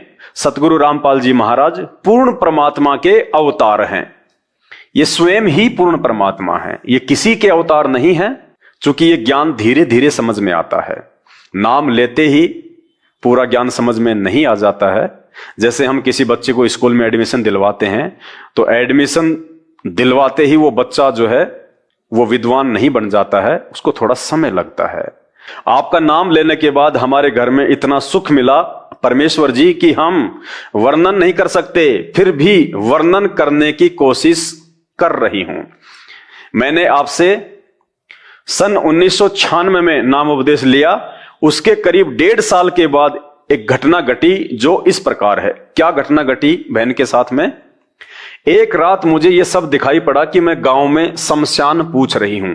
सौपन में बहन को दिखाई दिया कि गांव में मैं शमशान घाट का एड्रेस पूछ रही हूं। मुझे बताया, वह दिखाया गया कि आपने कल यहां पर आना है। कोई और शक्ति थी, शैतान की, इस काल की। उसने दिखाया कि आपने कल इस शमशान घाट पे आना है, यानी कल आपकी मृत्यु है, यानी बहन के संस्कार में मौत थी, पहले से लिखी हुई थी। अब देखना ये परमात्मा उस मौत को कैसे टालता है, कैसे उसको एक्सटेंड करता है। मुझे बताया, वह दिखाया गया कि आपने कल यहां पर आना है। वह मुंडाना पाने का शमशान था। जब सुबह हुई तो मुझे हैजा हो गया। मुझे इतना ज्यादा सिर में दर्द हो गया कि टक्कर मारकर मर जाऊं। मौत के सभी कारण पूर्ण हो गए। डॉक्टर को बुलाया गया तो उन्होंने इंजेक्शन लगाया। उसके बाद डॉक्टर ने बताया कि यह मर चुकी है। डॉक्टर आया, डॉक्टर ने चेक किया, इंजेक्शन लगाए और अंत में डॉक्टर ने डिक्लेयर कर दिया कि ये मर चुकी है, ये डेड है। उसके बाद 4 दूत दिखाई दिए। फिर उन्होंने मुझे दोनों तरफ से पकड़ लिया और बोले कि हमें भगवान ने भेजा है, आपको लेकर जाएंगे। कौन से भगवान ने? शैतान ने, काल ने। आपको लेकर जाएंगे, आपका समय पूरा हो गया है। मैंने कहा कि मेरे गुरुजी नहीं लेकर जाने देंगे। फिर उन्होंने कहा कि आपके गुरुजी क्या करेंगे, आपका समय पूरा हो गया है, हम ऐसा करेंगे कि आपके हाथ से ही आपकी मौत करवा देंगे। उसके बाद मेरे दोनों हाथों ने गले को बड़ी जोर से दबाया, क्योंकि देखो सूक्ष्म रूप में वो शैतानी शक्तियां जिसकी मृत्यु का समय होता है, और जब वो यम के दूत आते हैं उसको लेने के लिए, उसके वो प्राण निकालने के लिए, तो वो आड़ोसी पड़ोसियों को दिखाई नहीं देते, वो घर वालों को दिखाई नहीं देते, वो केवल उसी को दिखाई देते हैं जिसकी मौत होनी होगी। तो उन यमदूतों ने कहा कि तुम्हारे गुरुजी क्या करेंगे। जब बहन ने कहा ना विश्वास के साथ कि तुम कौन लगते हमारे, हम तो पूर्ण परमात्मा की भक्ति कर रहे हैं, सतगुरु रामपाल जी भगवान की, हमारी मौत तो उस समय होगी जब हमारे गुरुजी चाहेंगे, तुम हमें नहीं हाथ लगा सकते। तो यमदूतों ने कहा कि देखते हैं तुम्हारे गुरुजी क्या करेंगे, हम ऐसा करेंगे तेरे हाथों से ही हम तेरी मौत करवा देंगे। तो उन शैतानी शक्तियों ने सूक्ष्म रूप से उस बहन के दोनों हाथ पकड़ के और उस बहन के जो गले को दबाया। उसके बाद मेरे दोनों हाथों ने गले को बड़ी जोर से दबाया, जिससे मेरे प्राण आंखों में आ गए। मैं किसी से बोल नहीं सकी। बंदी छोड़ कहते हैं कि आजम तेरे घटने घेरे तू राम कहन नहीं पावेगा। एक शब्द है सतगुरु रामपाल जी भगवान का कि आजा बंदे शरण राम की फिर पाछे पछतावेगा। दशरथ पुत्र श्री राम की नहीं, राम मतलब भगवान परमात्मा, आदि राम, आदि पुरुष। परमात्मा कहते हैं वो आदि राम, वो सत्य पुरुष जब इस धरती पे सतगुरु रूप में आता है तो कहते हैं उसकी शरण में आजा, आजा बंदे शरण राम की फिर पाछे पछतावेगा। मात पिता तेरा कुटुंब कबीला सारा ही खड़िया लखावेगा। जब वो यम के दूत आएंगे ना तेरी आत्मा को निकालने के लिए, तो कहते हैं तेरे माता पिता तेरे रिश्तेदार सब वहीं खड़े होंगे, लेकिन वो कुछ नहीं कर पाएंगे उस समय। कहते मात पिता तेरा कुटुंब कबीला सारा ही खड़िया लखावेगा। और आजम तेरे घटने घेरे, आजम यानी वो यम के दूत आके और तेरा गला दबाएंगे आत्मा निकालने के लिए, प्राण निकालने के लिए। आजम तेरे घटने घेरे तू राम कहन ना पावेगा। एक शब्द भी नहीं निकाल पाएगा उस समय तू। तो बहन कह रही है कि मैं बोल नहीं पा रही थी, उन्होंने मेरा सूक्ष्म रूप से वो गला जो है वो दबा दिया। वह स्थिति मेरे साथ हो गई। उसके बाद कबीर साहेब कमल के फूल पर मेरे पास प्रकट हुए। भाई और बहनों, यहां पे ये कबीर साहिब जी का नाम अभी जो आपने सुना कि उसके बाद में मेरे सामने कमल के फूल पे कबीर साहिब जो है वो प्रकट हो गए। आप जो अभी नए नए संत रामपाल जी का ज्ञान सुन रहे हैं, तो आप लोग अभी इस मैटर को नहीं समझ पाएंगे।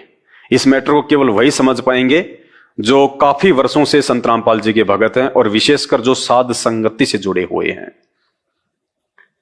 तो मैं अपने उन भगत भाइयों को थोड़ा सा मैं समझाना चाहूंगा।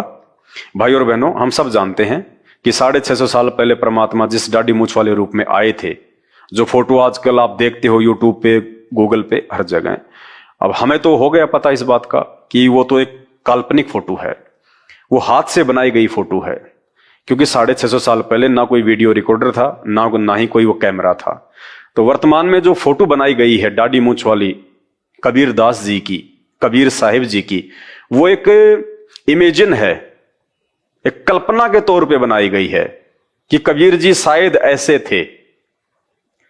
और हम सत्सेवक जो सतगुरु रामपाल जी भगवान के भगत हैं, ज्ञान मार्ग से हम आगे बढ़ रहे हैं, हमने ये निष्कर्ष निकाल लिया है कि आज धरती पे स्वयं वो कबीर परमात्मा संत रामपाल जी के रूप में प्रकट हैं। इसलिए हमें 650 साल पहले वाली उस फोटो से कोई लेना देना नहीं है, क्योंकि उस फोटो में जो रूप है दाढ़ी मूंछ वाला, वो रूप यहां का जो भगवान है, शैतान, काल, ब्रह्मा विष्णु महेश का पिता, जिसके 21 ब्रह्मांड है, जो हम सबको गधा को तस्वर बनाता है, उसका और भगवान का यानी उस कबीर परमात्मा का और यहां के भगवान का, काल का एक एग्रीमेंट हो रखा है। जब प्रथम बार परमात्मा यहां आए थे अपनी आत्माओं को काल के जाल से बाहर निकालने के लिए अपने पुत्र जोगजीत के रूप में, तो काल और जोगजीत रूप में उस परमात्मा के कुछ एग्रीमेंट हुए थे, जिनमें एक एग्रीमेंट यह भी हुआ था, काल ने उस परमात्मा से उनका रूप मांगा था और उस शैतान ने बहुत ही सूझबूझ के साथ में एक षड्यंत्र के तहत अपने आप को बहुत ज्यादा सयाना समझते हुए ये कहा था कि आप मुझे ये अपना रूप दे दो कि मैं आपका रूप जो है वो बना सकूं। क्योंकि शैतान को इस बात का पता था कि परमात्मा का विधान है जब भी वो यहां आएंगे तो वो सबसे पहले एक गुरु की भूमिका निभाएंगे, क्योंकि डायरेक्ट यहां पे कोई किसी को भगवान नहीं मानता। इसलिए यहां पहले एक गुरु की जो है भूमिका निभानी पड़ती है, ज्ञान समझाना पड़ता है, उसके बाद में ज्ञान से आत्माएं स्वीकार करती हैं कि हां ये गुरु नहीं, ये भगवान है। तो शैतान को इस बात का मालूम था कि ये गुरु बन के ज्ञान प्रचार करेंगे और इन आत्माओं को यहां से बाहर लेके जाएंगे। तो काल ने एक षड्यंत्र के तहत उनसे एक वरदान मांगा था कि मैं आपका रूप बना सकूं और आपकी आवाज निकाल सकूं। तो परमात्मा ने कहा था कि कोई बात नहीं, जो मेरे ज्ञान से परिचित हो जाएगा और जिसके पास मेरा वो सार नाम होगा, सार शब्द होगा, उसके ऊपर तेरा किसी प्रकार का कोई दाव नहीं चलेगा। तू हमारा रूप भी बना लेना और तू हमारा आवाज भी निकाल लेना। तो ये वरदान उस काल को प्राप्त है। वचन भर लो, वचन भर लिया, अकबर लियो भाई। न्यो बोला जी कि चारों युगों में, 3 युगा में जीव थोड़े ले जाना, सतयुग, त्रेता और द्वापर में, और चौथा युग जब आवे कलयुग कितने ले जाइयो। बोला वह बढ़िया ढाई तन तया। अच्छा भाई कोई बात नहीं। दूसरा यह है कि मैं आपका रूप बना सकूं, मैंने ये आज्ञा दे दो। अग बना लिए, तेरे रूप तक की आंट लागेगी। मेरे अंश के पास जिस पास नाम होगा तेरा रूप रह ही नहीं सकता उसके आगे। तो फिर और एक और कहा कि आप जब जाओ ना मृत मंडल में, तो एक जगन्नाथ के मंदिर को बनवाइयो, क्योंकि वो काल समुद्र नहीं बनन देगा। मेरा अंश कृष्ण रूप में जाएगा, कृष्ण बौद्ध रूप में, और अपना मंदिर बनवाओगा, पर समुद्र नहीं बनन देगा। बनवा दूंगा भाई। फिर कहते हैं कि त्रेता युग में समुद्र पर पुल बंधवाइयो। अच्छे पंगे पाए रहते थे। तो जिस समय बहन के साथ में यह घटना घटी, उस समय वो बहन अपना गुरु केवल संत रामपाल जी को मानती थी। वो उनको परमात्मा के रूप में स्वीकार नहीं कर रही थी। संत रामपाल जी को बहन अपना जो है वो गुरु मान रही थी, और भगवान दाढ़ी मूछ वाली फोटो को मान रही थी। कबीर जी की काल्पनिक फोटो को भगवान मान रही थी, और संत रामपाल जी को केवल अपना सतगुरु ही मान रही थी। तो काल ने यहां पे बहन के साथ में ये दाढ़ी मूछ वाला रूप बना के जो वरदान उसने परमात्मा से लिया हुआ है, जो कि अभी आपने संत रामपाल जी के मुख कमल से सुना है कि उस काल ने, शैतान ने उनका रूप मांग रखा है, जिस रूप में वे 650 साल पहले आए थे, भक्तों को डगमग करने के लिए, भक्तों को भ्रमित करने के लिए। तो बहन समझ नहीं पाई, और बहन ने सोचा कि शायद ये परमात्मा आ गए, ये कबीर जी आ गए। जबकि आए कौन थे? काल आया था, शैतान आया था कबीर जी वाले रूप में। देखिएगा, उसके बाद कबीर साहेब कमल के फूल पर मेरे पास में प्रकट हुए। उसके बाद मेरे अंदर से पूज्य सतगुरु रामपाल जी महाराज जी की आवाज आई। सामने कौन प्रकट हुआ कमल के फूल पे? वो शैतान कबीर जी के रूप में। और जैसे ही वो शैतान कबीर जी के रूप में बहन के सामने उसको धोखा देने के लिए कि मैं जैसा कहूंगा ये वैसा ही करने लगेगी। क्यों? क्योंकि ये मेरे को भगवान मानती है। धोखा देने के लिए वो शैतान प्रकट हुआ दाढ़ी मूछ वाले फोटो के रूप में। उसी समय वो अंतर्यामी परमात्मा, वास्तविक कबीर भगवान, जो आज संत रामपाल जी के रूप में प्रकट हैं, उसी समय बहन के अंदर से सतगुरु रामपाल जी भगवान की आवाज आई। आवाज क्या इनको नहीं आ सकती थी? ये नहीं बोल सकते थे, लेकिन आवाज जो है वो किसकी आई? सतगुरु रामपाल जी भगवान की, बहन के अंदर से। उसके बाद कबीर साहेब कमल के फूल पर मेरे पास प्रकट हुए। उसके बाद मेरे अंदर से पूज्य सतगुरु रामपाल जी महाराज की आवाज आई, और क्या कहा? इस लड़की को आप कैसे लेकर जाओगे? इसे हम नहीं जाने देंगे, इसे तो हम चाहेंगे तब लेकर जाएंगे। वो शैतान दाढ़ी मूछ वाले रूप में आया उस बहन के पास, उसको ले जाने के लिए, उसके प्राण निकालने के लिए। उसी समय सतगुरु रामपाल जी भगवान तुरंत बहन के अंदर से बोले, आवाज आई, और क्या कहा? परमेश्वर ने आकाशवाणी की। क्या कहा? कि आप इस लड़की को ऐसे नहीं लेके जा सकते, इस लड़की को तो हम लेके जाएंगे जब चाहेंगे तब। भाई और बहनों, ऐसे ये शैतान हमें दाढ़ी मूछ वाली फोटो के रूप में धोखा देगा। इसलिए परमात्मा ने सात संगतियां शुरू करवा के अपने अपने घरों से और दरबार से ये दाढ़ी मूछ वाली फोटो को हटवाया है। क्योंकि यदि हमारी इसमें आस्था रही और यदि हमने संत रामपाल जी को केवल अपना गुरु ही माना, भगवान नहीं माना, तो अंत में वो शैतान हमें दाढ़ी मूछ वाले रूप में धोखा देगा, जो धोखा देने के लिए बहन के पास में यहां आ गया। देखिए ध्यान से दोबारा, वह स्थिति मेरे साथ हो गई। उसके बाद कबीर साहेब कमल के फूल पर मेरे पास प्रकट हुए। उसके बाद मेरे अंदर से पूज्य सतगुरु रामपाल जी महाराज जी की आवाज आई कि इस लड़की को आप कैसे लेके जाओगे? दाढ़ी मूछ वाले से कह रहे हैं सतगुरु रामपाल जी भगवान कि इस लड़की को आप ऐसे कैसे लेके जाओगे? इसे हम नहीं जाने देंगे, इसे तो हम चाहेंगे तब लेकर जाएंगे। इसका अगर पैर भी काट दोगे तो हम वह भी जोड़ देंगे, क्योंकि परमात्मा जो चाहे सो कर ही, भरम पड़ो मत कोई। परमात्मा धरती पे प्रकट है, पैर जोड़ना कौन सी बड़ी बात है, ये तो बाएं हाथ का खेल है परमात्मा का, चुटकी बजाने जितना काम नहीं है।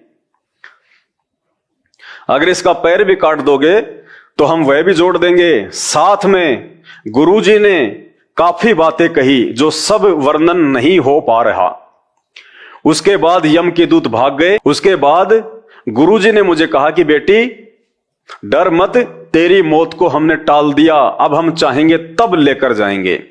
और सतगुरु रामपाल जी भगवान ने कहा कि बेटी आज तेरी मौत थी, ये काल तुझे लेने के लिए आया था, तेरी मृत्यु डॉक्टर डिक्लेयर कर चुके हैं। आज तू हमारी कृपा से, हमारी रजा से आज तू पुनः जीवन दान को प्राप्त हुई है। आगे का समय मर्यादा में रह के परमात्मा की भक्ति में लगा देना। उसके बाद में हमारी एक भैंस जिसका ब्याने का समय नजदीक था, वह एक दिन बिल्कुल बुत की तरह हो गई, यानी पत्थर की तरह हो गई, अकड़ गई वो भैंस जो बच्चा देने वाली थी। डॉक्टर को बुलाकर लाए तो डॉक्टर ने टाइम से पहले ही हाथों से बच्चा निकाला। उसके बाद भैंस ने जेर नहीं डाली। किसी के कहने पर हमने थोड़ी सी जेर बाहर होती है उस पर ईंट बांध दी तो वह जेर टूट गई। जेर के टूट जाने पर भैंस की हालत बहुत बुरी हो गई। सभी कहने लगे ये भैंस अब मरने से नहीं बच सकती। हम घबरा कर रात को ही 5 डॉक्टरों के पास गए, मगर एक भी डॉक्टर नहीं आया। कहते हैं कि यह केस निपटाना हमारे बस की बात नहीं है, अब परमात्मा ही बचा सकता है। परमात्मा इन आत्माओं के विश्वास को इन घटनाओं के माध्यम से धीरे धीरे दृढ़ कर रहे थे कि इनको विश्वास हो जाए कि हमारे गुरुजी में जो पावर है, हमारे गुरुजी में जो शक्ति है, वो दुनिया के किसी डॉक्टर में नहीं है। जो काम हमारे गुरुजी बिना पैसे के, बिना इंजेक्शन के, बिना मेडिसिन के कर सकते हैं, वो काम दुनिया का कोई भी डॉक्टर नहीं कर सकता। परमात्मा अपने बच्चों को ऐसी घटनाओं के माध्यम से विश्वास दिलाते हैं। इसलिए हम सभी भगत भाई बहनों को चाहिए कि यदि ऐसी छोटी मोटी कोई मुसीबत हम पे आ भी जाए तो हमने उस समय डगमग नहीं होना, अपने गुरुदेव भगवान से विश्वास को कम नहीं करना। ये हमारे एग्जाम होते हैं, ये परीक्षा होती है। परमात्मा हमारे को मजबूत करते हैं धीरे धीरे, हल्की हल्की चोट मार के। जैसे कुम्हार होता है, जब वो मटका पकाता है तो बाहर से चोट मारता है, अंदर से हाथ रखता है। तो गुरुजी हमेशा हमारे साथ में रहते हैं, पल पल साथ में रहते हैं। हमारा कभी भी अहित नहीं हो सकता जब तक हम गुरुजी की मर्यादाओं में हैं, गुरुजी को परमात्मा मानते हैं। तो ऐसी परिस्थितियों में यदि हम भगत भाई बहनों के सामने कोई ऐसी परिस्थिति पैदा हो जाए, ऐसा लगे कि कोई लाभ हानि का चक्कर है, तो ऐसे में हमें डगमग नहीं होना चाहिए। बल्कि यदि हमसे कोई मिस्टेक हुई है, कोई मर्यादाओं में त्रुटि हुई है, तो हमने गुरुदेव से उसी समय दंडोत करके, हाथ जोड़ के, नाक रगड़ के, वहीं अपने दरबार साहिब के सामने बारंबार माफी मांगनी चाहिए और विश्वास के साथ में अपनी भक्ति क्रियाओं को नहीं त्यागना चाहिए। फिर मैंने कहा कि भगत जी आशा मत तोड़ो, हमारे बंदी छोड़ यानी सतगुरु रामपाल जी भगवान सब ठीक करेंगे। उसके बाद बंदी छोड़ के सामने दंडोत प्रणाम किया, कोई प्रार्थना नहीं लगाई, कोई संदेशा नहीं भिजवाया, क्योंकि जिस दिन हमें यह ज्ञान हो जाएगा तो हमें यह पता चल जाएगा कि अंतर्यामी एक तुम, आत्म के आधार, और जो तुम छोड़ो हाथ तो मोह कौन उतारे पार। जो भगवान होता है वास्तव में, जो परमेश्वर है, जो आदि पुरुष है, जो अल्लाह है, वो अंतर्यामी होता है। अंतर्यामी का मतलब हमारे मन में उठने वाली बात को जान लेना। होठों पे आना तो बहुत दूर की बात है, मन में उठने वाली सोच को भी जो जान ले, जो पहचान ले, जो हमारी मन की बात को जान ले, उसको कहते हैं परमात्मा, परमेश्वर। तो अंतर्यामी सृष्टि में केवल एक ही होता है, और वो अंतर्यामी आज सतगुरु रूप में संत रामपाल जी भगवान है। आशा मत तोड़ो, हमारे बंदी छोड़ सब ठीक करेंगे। उसके बाद बंदी छोड़ के सामने दंडवत प्रणाम किया तथा प्रार्थना की। उसके बाद सुबह एक डॉक्टर के पास गए तो उसने आकर देखा तो कहा यह बचेगी नहीं। ऐसी ही हमारी भैंस के साथ हुआ था। तो बड़े डॉक्टर ने भरपूर कोशिश की मगर नहीं बच पाई। उसके बाद कहने लगे कि परमेश्वर की दया से बच भी गई तो दूध नहीं देगी। यानी वेटरनरी जो डॉक्टर था उसने भी ये फाइनल डिसीजन दे दिया कि पहली बात तो आपकी भैंस जो है ये बचेगी नहीं, क्योंकि हमारी भी एक भैंस के साथ सेम टू सेम ऐसे ही हुआ था। और यदि कोई भगवान की दया से आपकी भैंस बच भी गई तो ये गारंटी है ये दूध नहीं देगी। अब देखना परमात्मा क्या करता है, वो डॉक्टरों का डॉक्टर, वैद्यों का वैद्य, देखना क्या करेगा। कहने लगे कि परमेश्वर की दया से बच भी गई तो दूध नहीं देगी। उसके 7 दिन बाद फिर क्या होता है, 7 दिन बाद जब परमात्मा ने देख लिया ना कि हर प्रकार से मेरा भगत दुखी हो चुका है, परेशान हो चुका है, फिर क्या करता है परमात्मा, उसके 7वें दिन गुरुजी दिखाई दिए कि भैंस की आंतड़ियों से जेर निकाल रहे हैं। 7 दिन बाद सतगुरु रामपाल जी भगवान उसको सौपन में दिखाई दिए कि गुरुजी भैंस की आंतड़ियों से जेर निकाल रहे हैं। भैंस ने जेर डाली तथा वह स्वस्थ हो गई और 15 किलो दूध पे आ गई। कितना? जो डॉक्टर कह रहा था कि ये दूध नहीं देगी, अगर बच गई तो वो भैंस फिर स्वस्थ होके 15 किलो दूध, यानी एक स्वस्थ भैंस की तरह वो दूध देने लगी। ये हमारे बंदी छोड़ की कृपा है, जबकि 4-5 पड़ोसियों की भैंस इसी बीमारी से मर चुकी थी। मेरा छोटा लड़का जिसकी उम्र 14 साल है, नाम नवनीत है, इसे बचपन से यानी 6 महीने का था तब से ही निमोनिया हो गया था और 5 साल तक इसकी बीमारी खत्म नहीं हुई। मेरे हर संभव प्रयास करने पर तथा डॉक्टरों के मना करने पर भी मैंने हार नहीं मानी।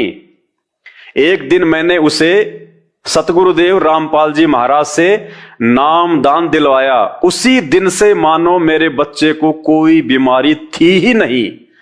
अब वह बच्चा आज अपनी उम्र के सभी बच्चों से तंदुरुस्त है। ये परमेश्वर कर सकता है, ये भगवान कर सकता है।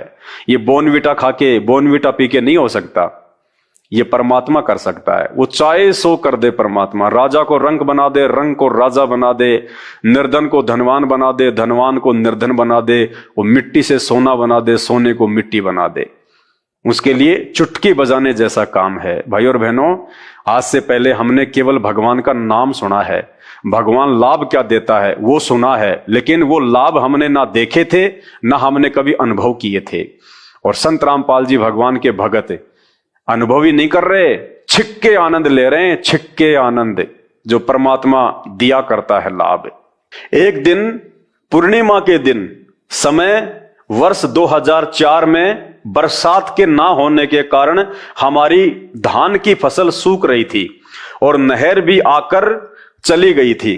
1 महीना बाद दोबारा नहर आनी थी। वहां पर ट्यूबवेल से पानी देने का साधन नहीं था, हम सिर्फ नहर पर ही आश्रित थे। बहन बता रही है कि एक समय सन 2004 में हरियाणा में बरसात नहीं हुई थी और हमारी जो है वो धान की फसल थी, और कुछ ऐसा हुआ कि नहर भी आके चली गई थी। हम लोग खेत में पानी नहीं दे पाए और धान की फसल को तो भैया खड़ा पानी चाहिए, और नहर आके वापस चली गई। हम लोग धान की फसल में पानी नहीं छोड़ पाए और वापस नहर को 1 महीने के बाद आना था, यानी 1 महीने में तो वो फसल सूख कर नष्ट हो जानी थी। वहां पर ट्यूबवेल से पानी देने का साधन नहीं था, हम सिर्फ नहर पर ही आश्रित थे और पानी देने का कोई साधन नहीं था। परंतु पूर्णिमा के दिन हम आश्रम से सत्संग समापन के बाद जब खेत को देखने गए तो हमारे 2.5 एकड़ जमीन धान वाली घुटनों घुटनों पानी से भरी हुई थी। ये कभी सौपन में भी न होने वाला कार्य हमारे सतगुरुदेव जी की दया से हो गया। और सारे खेत के पड़ोसियों ने अफसोस किया कि यह नहर तो तुम्हारे सतगुरुदेव ने तुम्हारे लिए ही बुलाई है। क्या कहा उन पड़ोसियों ने, गांव वालों ने, कि भाई ये तो चमत्कार हो गया, ये नहर तो तुम्हारे गुरुजी ने स्पेशली तुम्हारे लिए बुलवाई है, ये तो चमत्कार हो गया। इसलिए सतगुरु रामपाल जी भगवान अपने सत्संगों में अपने भक्तों को दिशा निर्देश देते हैं कि जब सत्संग का समय हो तो आपको निश्चिंत होके आना चाहिए। सत्संग में आने वाले भक्तों के काम बिगड़ा नहीं करते बल्कि बना करते हैं। तो परमेश्वर ने दिखा दिया, उनके विश्वास को और ऊपर उठा दिया कि हमारे गुरुजी कोई सामान्य संत नहीं हैं, हमारे गुरुजी छोटे मोटे कोई महंत नहीं हैं, स्वयं परमात्मा हैं, भगवान हैं, ये कुछ भी करने में सर्वशक्तिमान हैं। ये नहर तो तुम्हारे सतगुरुदेव ने तुम्हारे लिए ही बुलवाई है। सभी लोगों की फसल में ज्यादा से ज्यादा 10 मन धान हुई, जबकि सतगुरुदेव जी की कृपा से हमारी 40 मन प्रति एकड़ हुई। अनेकों अनेकों सुख हमारे बंदी छोड़ सतगुरु रामपाल जी भगवान ने हमें दिए। मेरे दोनों पुत्र भगत अमित तथा नवनीत मई 2010 को दिल्ली पुलिस में नौकरी लग गए। मेरी तथा मेरे परिवार की तरफ से सभी पाठकों से प्रार्थना है कि आप अति शीघ्र सतलोक आश्रम करोथा में आकर संत रामपाल जी महाराज से मुफ्त नाम प्राप्त करें। मनुष्य जीवन व्यर्थ ना करें। कबीर परमात्मा कहते हैं, काल करे सो आज कर, आज करे सो अब, पल में प्रलय होएगी, बहुर करोगे कब। सत साहिब बंदी छोड़ सतगुरु रामपाल जी महाराज की जय। भाई और बहनों, ये कोई झूठ नहीं है, ये कोई पाखंड नहीं है। पाखंड और झूठ का सहारा वो लेते हैं जिनको भक्ति और भगवान की परिभाषा का नहीं पता है, जो अभी परमात्मा से प्राप्त होने वाले लाभ से वंचित हैं, जिनको भी पता ही नहीं है कि भगवान क्या कर सकता है, भगवान क्या नहीं कर सकता, जिनको अभी पता ही नहीं है कि भगवान क्या शक्ति है और परमात्मा अपने चाहने वालों के लिए मर्यादा में रह के भक्ति करने वाले अपने भक्तों के लिए क्या से क्या नहीं कर सकते। हम सुनते हैं भक्ति इतिहास में कि उस परमात्मा ने मीरा के लिए जहर को अमृत बना दिया। उस परमात्मा ने भगत प्रहलाद के लिए खंबे से प्रकट होकर उसके बाप हिरण्यकशिपु को मार डाला। परमात्मा ने पत्थर से प्रकट होके नामदेव का दूध पिया। परमात्मा ने पत्थर से प्रकट होके कर्माबाई का खींचड़ा खाया। लेकिन ये सबके साथ क्यों नहीं होता? बाकी लोग भी तो मंदिर में जाते हैं, भगवान को दूध पिलाते हैं, खींचड़ा खिलाते हैं। उन चंद आत्माओं के साथ में ऐसा क्यों हुआ? इसका रीजन है। रीजन ये है कि जो चमत्कार परमात्मा ने उन आत्माओं के साथ में किए थे वो परमात्मा की विशेष आत्माएं थी। वो आत्माएं जन्म जन्मांतरों से उस परमात्मा की भक्ति करती हुई आ रही थी, लेकिन वो किसी कारण पार नहीं हो पाई। या तो उनमें विश्वास की कमी थी या फिर वो मर्यादाओं में नहीं रह पाती थी, जो भी कारण रहा हो। लेकिन जो भक्ति हम करते हैं परमात्मा की, उस भक्ति का धन हमारे पास में बहुत ज्यादा इकट्ठा हो जाता है। वो पुण्य हमारे बहुत ज्यादा संख्या में जो है वो बन जाते हैं और उन पुण्यों के आधार पे परमात्मा ने वापस फिर हमारे को मानव जन्म ही देना पड़ता है। यानी पूर्ण परमात्मा की शरण में आने के बाद, जैसे आज संत रामपाल जी भगवान आए हुए हैं सतगुरु रूप में, ये पूर्ण परमात्मा है। यदि आज इनसे किसी ने नाम उपदेश ले लिया, अगर आजीवन मर्यादा में रह के भक्ति करेगा, उसका तो आत्म कल्याण हो जाएगा, उसका तो 84 लाख से जन्म मरण सदा समाप्त हो जाएगा। वो तो अपने वापस उसी लोक में चला जाएगा जहां से हम आए थे। अपनी नालायकी के कारण हम उस परमेश्वर के साथ उसी के लोक में चले जाएंगे, सचखंड में।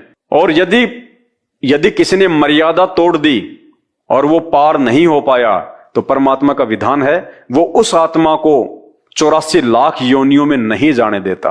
उस आत्मा को उस समय तक, जब तक कि वो पार ना हो जाए, उसको मानव जन्म ही मिलती रहेंगी।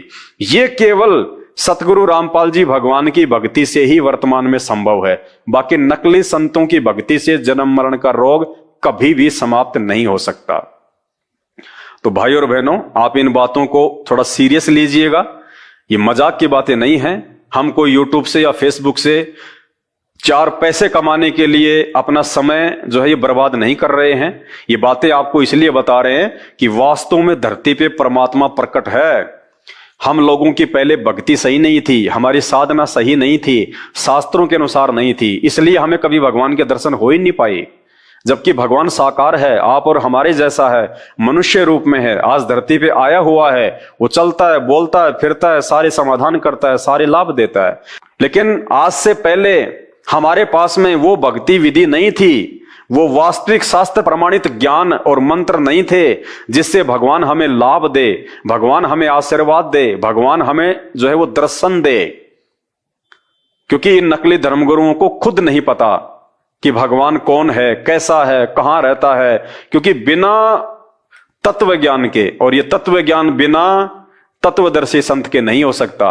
इसलिए भाइयों और बहनों, आज इस पूरे विश्व में, पूरे ब्रह्मांड में केवल सतगुरु रामपाल जी भगवान ही वो तत्वदर्शी संत है। स्वयं ये अल्लाह अकबर हैं, परमात्मा है, श्री राम है, जो आज अपने भक्तों को सर्व लाभ दे सकते हैं, लाखों को दे सकते हैं, अरबों को दे सकते हैं। क्योंकि भगवान के घर में किसी चीज की कोई कमी नहीं होती है। परमात्मा की शक्ति असीमित होती है, उनका भंडार कभी खाली नहीं होता, ना आशीर्वाद का और ना ही उनके जो है वो प्रेम का। तो भाई और बहनों, आज भगवान हम सभी आत्माओं को शास्त्रों से ज्ञान देके अपनी पहचान करवा रहे हैं और हमें वापस अपने साथ ले जाने के लिए आए हैं, जो हम अपनी नालायकी से, अपनी गलती से इस काल के चक्कर में पड़ के और इस गंदे लोक में आ गए। यहां हम जन्म रहे हैं, मर रहे हैं, गधे कुत्ते सूअर बन रहे हैं। 2 पैसे के लिए सारा दिन आदमी बैल और गधे की तरह कमाता है, फिर भी उसकी इच्छाएं पूरी नहीं हो पाती है। एक आदमी यहाँ पे राजा बन के सुख भोग रहा है, एक आदमी 4 रुपए के लिए भीख मांग रहा है। कभी वो बीमारी से परेशान, कभी एक्सीडेंट में टांग कट जाए, आंख फूट जाए, बच्चे हुए तो ठीक, नहीं हुए तो ठीक, आंखों के सामने बच्चे मर रहे हैं। कब मां मर जाए, कब बाप मर जाए, किस रोग से मर जाएं, कोई भरोसा नहीं। यहाँ पे 1 सेकंड का सुख नहीं है। जिस सुख को हम सुख मान रहे हैं वो तो दुख है, दुख। हमें तो अभी सुखों की परिभाषा का भी नहीं पता, सुख की तो हमें डेफिनेशन का नहीं पता।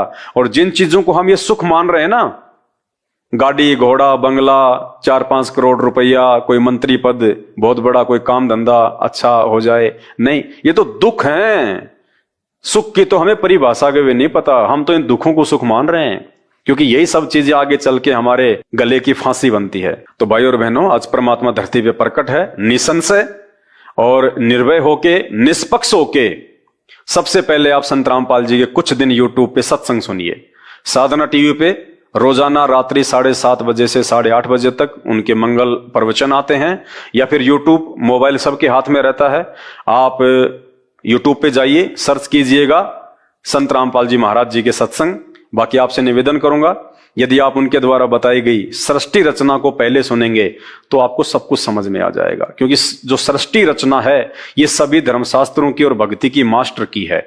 जिसको सृष्टि रचना समझ में आ गई, वो अध्यात्म उसको चुटकियों में समझ में आ जाएगा। चुटकियों में आपको ऐसा लगेगा कि ये वेद, कुरान, पुराण, बाइबल, ये गीता, ये तो मैंने बहुत पहले पढ़ के छोड़ रखे हैं। उसको कहते हैं तत्व ज्ञान, मास्टर ऑफ द की, सभी धर्मशास्त्रों की। तो संत रामपाल जी के मुख कमल से बोली गई सृष्टि रचना को यूट्यूब पे सर्च करके जरूर सुनिए।